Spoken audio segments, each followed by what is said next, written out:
Good evening. I'm Bishop Gerry Grant, and I come to you today to bring you a segment called The Bishop's Pen, which is located on our church website, www.cofwc.org. You can read these articles for yourself.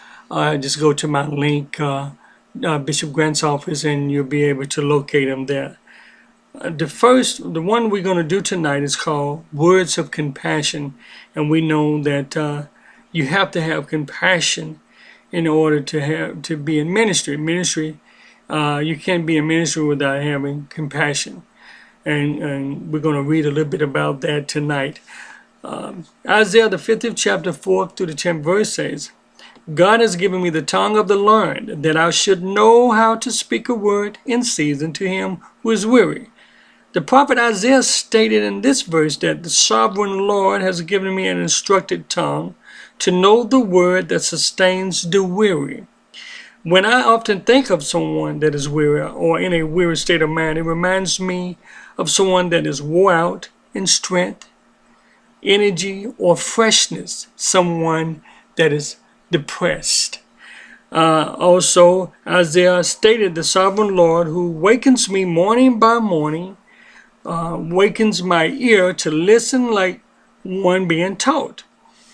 It's a blessing to hear what the Lord is saying.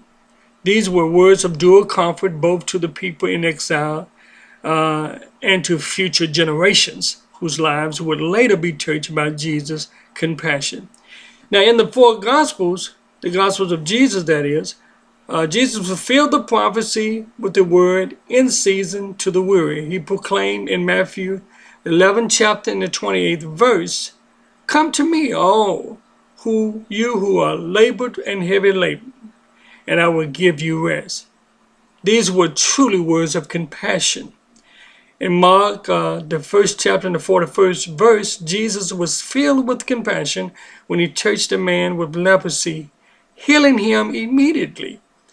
Jesus had compassion on the multitudes. Mark, the 8th chapter and the 2nd verse says, I have compassion for these people. They have already been with me 3 days and have nothing to eat. Verse 3, Jesus stated in the 3rd verse, if I send them home hungry, they will collapse on the way, because some of them have come a long distance. I believe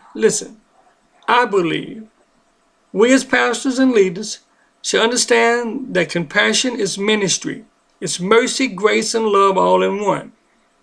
There's no way we could operate a church ministry and represent God and not be full of compassion. Listen, we need to practice listening as the prophet Isaiah did, allowing God to awaken us every morning, being taught to listen, opening our ears to the cries of the weary, following the acts of Jesus Christ, and demonstrating the spirit of compassion to the people.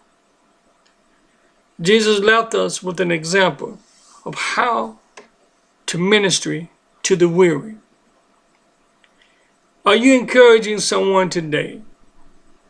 Do you have a listening ear? Have you shown compassion to someone?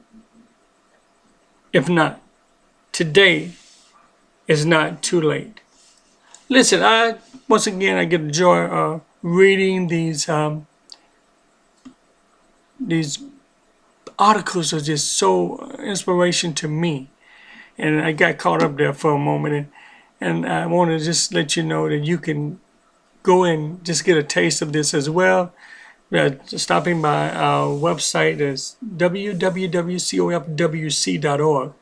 As the Bishop's Pen, and you can see this article along with other articles that have been written, that I have written, so you can enjoy.